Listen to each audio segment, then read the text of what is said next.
बिस्मिल्लाहिर्रहमानिर्रहीम। अस्सलाम वालेकुम। I am Mudammil Ahmed, your chemistry teacher. आज हम 9th class new syllabus chemistry 2025 का लेक्चर नंबर 3 स्टडी करने वाले हैं, जो है ब्रांचेज ऑफ केमिस्ट्री। इससे पिछले लेक्चर्स में हमने केमिस्ट्री को डिटेल में स्टडी किया था। केमिस्ट्री में किस चीज को पढ़ना है? पहली चीज हमने कहा था कि केमिस्ट्री क्या है, साइंस की एक ब्रांच है। जिस तरह हमने एक एग्जांपल ली थी कि अगर साइंस को एज अ ट्री देखा जाए, उसकी डिफरेंट ब्रांचेज हैं उस ट्री की। लाइक जियोलॉजी केमिस्ट्री साइंस की एक ब्रांच है, बायोलॉजी साइंस की एक ब्रांच है। उसी एक ब्रांचेज में से साइंस की एक ब्रांच केमिस्ट्री है, जो कि हमारा मेन टॉपिक है। लेकिन याद रहे कि आज का हमारा टॉपिक साइंस की ब्रांचेस को स्टडी करना नहीं है, बल्कि आज का हमारा टॉपिक जो लेक्चर नंबर 3 है, ब्रांचेज ऑफ केमिस्ट्री को स्टडी करना है। सर, केमिस्ट्री की ब्रांचेस को स्टडी करना क्या मतलब? आपने तो कहा था कि केमिस्ट्री के अंदर सिर्फ 3 ही चीजें हैं। केमिस्ट्री तो है ही बहुत इजी सब्जेक्ट कि इन 3 चीजों के अलावा तो केमिस्ट्री में है ही कुछ नहीं। जो पिछले लेक्चर में आपने बात की थी कि केमिस्ट्री के अंदर कंपोजिशन, स्ट्रक्चर और प्रॉपर्टीज को स्टडी करना है। तो आज आप ब्रांचेस को शुरू करें। ब्रांचेस क्या होती है केमिस्ट्री की? बेटे, केमिस्ट्री की ब्रांचेस में हम केमिस्ट्री में इन 3 टॉपिक्स में ही रहते हुए डिफरेंट एस्पेक्ट्स ऑफ केमिस्ट्री देखेंगे। यानी केमिस्ट्री में किस किस तरह की फील्ड आ सकती है, कौन सी वर्किंग, कौन से एस्पेक्ट्स आ सकते हैं, इनको हम देखेंगे ब्रांचेस ऑफ केमिस्ट्री की सूरत में। हम शुरू करते हैं पहली ब्रांच केमिस्ट्री की, जो है फिजिकल केमिस्ट्री। नाम ही आपको बता रहा है फिजिकल केमिस्ट्री मतलब, यानी वो केमिस्ट्री इसमें हम फिजिकल एस्पेक्ट्स को देखेंगे, फिजिकल एस्पेक्ट्स ऑफ मैटर को देखेंगे, या किसी मैटर की फिजिकल इंटरेक्शन देखेंगे किसी दूसरे मैटर के साथ। देखिएगा, the branch of chemistry branch of chemistry which investigate, जो इन्वेस्टिगेट करती है, यानी जो जांच पड़ताल करती है, जो पता लगाती है किस चीज का, हाउ सब्सटेंस बिहेव, कि कोई भी सब्सटेंस बिहेव कैसे करता है, कहां पे, at atomic and molecular level. हम इसमें देखेंगे कि केमिस्ट्री के इस ब्रांच के अंदर कि कोई भी सब्सटेंस लाइक गोल्ड हो सकता है, सिल्वर हो सकता है, आयरन आ सकता है, या नाइट्रोजन आ सकती है, ऑक्सीजन आ सकती है, हाइड्रोजन आ सकती है, कि ये जो डिफरेंट सब्सटेंस हैं, ये अपने एटॉमिक लेवल या मॉलिक्यूलर लेवल पर किस तरह बिहेव करते हैं। हम देखेंगे एग्जांपल के तौर पर, जैसे हमारे पास कॉमन एग्जांपल है सोडियम। बेटा, अगर सोडियम की बात की जाए, इसका ये एटॉमिक लेवल है। सोडियम एक ऐसी मेटल है, ये वेरी सॉफ्ट मेटल होती है, लेकिन ये ऐसी मेटल है कि अगर ये पानी के अंदर रखा जाए, इसको पानी का एक्सपोजर करवाया जाए, ये पानी के अंदर आग प्रोड्यूस कर सकती है। यानी इतनी खतरनाक डेंजरस मेटल है ये। इसी तरह एक दूसरे एटम की बात करते हैं, क्लोरीन। क्लोरीन ये एक ऐसी गैस है कि अगर इसे 10 से 15 मिनट इनहेल कर लिया जाए तो बेहोश कर देती है बंदे को। ये एटॉमिक लेवल पे इनका ये बिहेवियर है। लेकिन जब ये दोनों एटम्स मिलते हैं, एक सोडियम का एटम, एक क्लोरीन का एटम, तो ये NaCl बन जाते हैं, जो कि टेबल साल्ट है। टेबल साल्ट सर, कभी ऐसा नहीं हुआ कि खाने के अंदर हमने नमक डाला और उसको आग लग गई हो क्योंकि उसके अंदर सोडियम है? कभी सर ऐसा नहीं हुआ। या कभी ऐसा नहीं हुआ कि खाने के अंदर या हमने वैसे नमक यूज किया, उसके अंदर से कुछ ऐसे फ्यूम्स निकले जो बेहोशी की वजह बन जाए। देखें कि ये जो दोनों सोडियम एटम है या क्लोरीन एटम है, ये अपने एटॉमिक लेवल पर इनका बिहेव कुछ और है। मॉलिक्यूलर लेवल पर जब ये मॉलिक्यूल बन गए, इनका बिहेवियर कुछ और है। केमिस्ट्री की इस ब्रांच के अंदर हमने कुछ ऐसी ही चीजों को स्टडी करना है कि how atoms behave at atomic level, कि ये एटॉमिक लेवल पर बिहेव किस तरह करेंगे, या how atoms behave at molecular level. Atomic level पर इनका बिहेवियर क्या है और मॉलिक्यूलर लेवल पर इनका बिहेवियर क्या है। यहां तक अभी हमने स्टडी किया। फिर देखिएगा इस चीज को, branch of chemistry which investigate, जो पता लगवाती है हाउ सब्सटेंस बिहेव, के सब्सटेंस बिहेव किस तरह करते हैं एट एटॉमिक और मॉलिक्यूलर लेवल, इसके अपने एटॉमिक या मॉलिक्यूलर लेवल। इसी तरह एक और एग्जांपल लेते हैं, लाइक हाइड्रोजन है, इसकी जो फिजिकल स्टेट है वो गैस है, ये गैस स्टेट में पाया जाता है हाइड्रोजन। ऑक्सीजन है,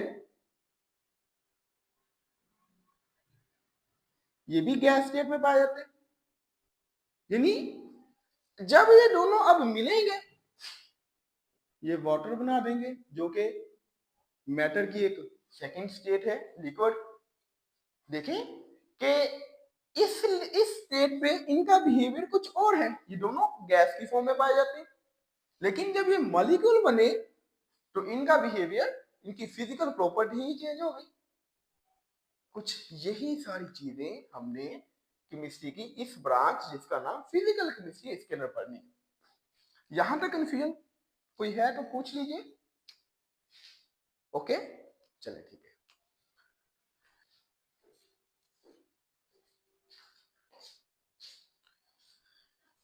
It provides clear explanation how fundamental physical laws governing our world cause atom and molecule to show specific characteristic, give huge structure related to life। इसका मतलब क्या है? देखिएगा कि इट प्रोवाइड क्लियर एक्सप्लेनेशन, ये हमें वाज़ेह तौर पर बयान करता है। किस चीज को बयान करता है? हाउ फंडामेंटल फिजिकल लॉज, कि कौन से ऐसे फंडामेंटल फिजिकल लॉज हैं गवर्निंग आवर वर्ल्ड, जो हमारी कॉज एटम एंड मॉलिक्यूल, जो हमारे एटम्स और मॉलिक्यूल को एक शो स्पेसिफिक कैरेक्टर, एक खास कैरेक्टर्स को शो करवाने में हेल्प आउट करते हैं। कौन से ऐसे लॉ हैं? इस चीज को देखिएगा। इन लॉज में से कुछ एक लॉ की बात करता हूं, जैसे कि लॉ ऑफ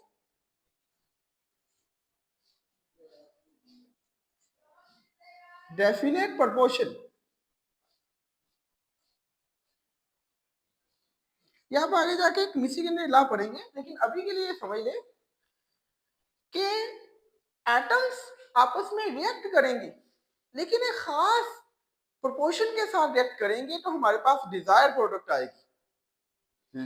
लाइक देखिएगा कि जैसे हमने वाटर बनाना है, इसके लिए H2 और एक ऑक्सीजन का, यानी दो हाइड्रोजन के एटम और एक ऑक्सीजन का एटम मिलेगा तो हमारे पास वाटर का एक मॉलिक्यूल बनेगा।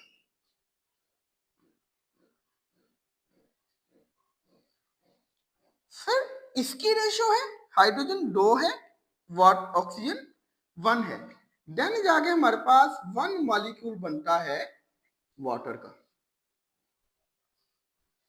सर क्या इनकी रेशो लेना ये जरूरी है? यही रेशो लेनी है 2:1, लेकिन आज दिल कर रहा है कि इसकी रेशो लूं मैं 2 हाइड्रोजन और 2 ही ऑक्सीजन लूं, तो बेटे ये हमारे पास फिर वाटर नहीं बनेगा बल्कि हाइड्रोजन पर ऑक्साइड बन जाएगा, जो कि पॉइजनस है।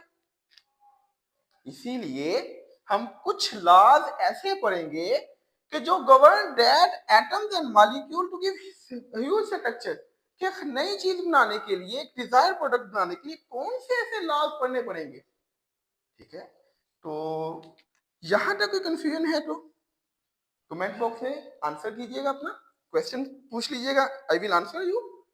आपको कोई क्वेश्चन है तो पूछ लें, आप बताइएगा। ओके, मूव ऑन करूं नेक्स्ट टॉपिक पे। चलें ठीक है, एप्लीकेशंस की तरफ आते हैं। बेटा ये एप्लीकेशन आपको शॉर्ट क्वेश्चन के तौर पे भी लेटर भी पूछी जा सकती हैं कि write down the application of physical chemistry या scope of physical chemistry.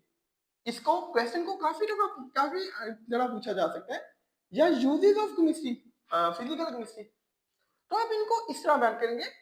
To predict, पहला यूज है physical chemistry is used to predict change the rate of reaction, यानी रेट ऑफ रिएक्शन पहले समझ लें किसे कहते हैं, कि the speed of the reactant, यानी इन दोनों ने मिलना है, किस स्पीड के साथ मिलेंगे ये मॉलिक्यूल बना देंगे, यानी रेट ऑफ रिएक्शन इसे कहते हैं, यानी वो स्पीड किस रेट के साथ दो चीजें, दो एटम्स मिलेंगे और एक मॉलिक्यूल बनेगा। इसमें हम देखेंगे using to predict change the rate of reaction, हम कौन से ऐसे फैक्टर्स को चेंज करें, उसका रिएक्शन हो रहा है उसका टेम्परेचर चेंज कर दें, उसका प्रेशर चेंज कर दें, या उसके कोई और फैक्टर को चेंज कर दें कि उसका रिएक्शन रेट भी चेंज हो जाए। अगर वो रिएक्शन काफी देर से हो रहा है, मैंने आपको कहा, हमने कहा कि दो हाइड्रोजन लेंगे, एक ऑक्सीजन लेंगे, हमारे पास एक मॉलिक्यूल वाटर बन जाएगा। सर कितनी देर में बनेगा, ये इसका रेट ऑफ रिएक्शन है।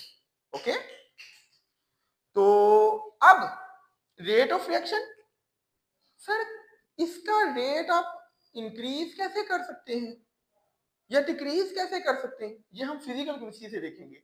दूसरा यूज है to optimise condition to carry out the reaction on the industrial scale, यानी यही रिएक्शन में कोई रिएक्शन करवाते हैं to optimise the condition carry out the reaction on industrial scale, यानी किन कंडीशंस को अप्लाई करेंगे कि वो रिएक्शन इंडस्ट्रियल स्केल में करवा लें हम लोग।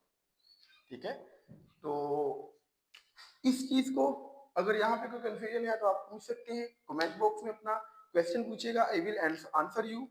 और इसी तरह आप इस फिजिकल केमिस्ट्री को इसी तरह अगर नोट करेंगे तो आप इसको, एक क्वेश्चन आपका यहाँ से बन सकता है कि फिजिकल केमिस्ट्री की बात करें, या एक क्वेश्चन आप यहाँ से कर सकते हैं फिजिकल केमिस्ट्री। बाकी हमने लास्ट और क्वेश्चन पढ़ा, ये आपके लिए एक एडिशनल कंसेप्चुअल टॉपिक हो गया। ठीक है, तो ये भी आपके लिए एक नॉलेजेबल बात हो गई। इसके अलावा कोई कंफ्यूजन है तो आप मुझसे पूछ सकते हैं।